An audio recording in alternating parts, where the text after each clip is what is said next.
te interesará saber qué es la ciencia del comportamiento animal. Esta disciplina estudia cómo y por qué los animales actúan de ciertas maneras en su entorno natural y también en cautiverio. A través de la observación y el análisis, los científicos descubren patrones y comportamientos que revelan la complejidad de la vida animal.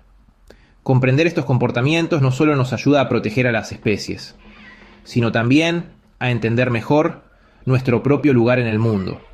La ciencia del comportamiento animal es una ventana fascinante hacia el mundo natural. Dale me gusta y sígueme para caminar juntos.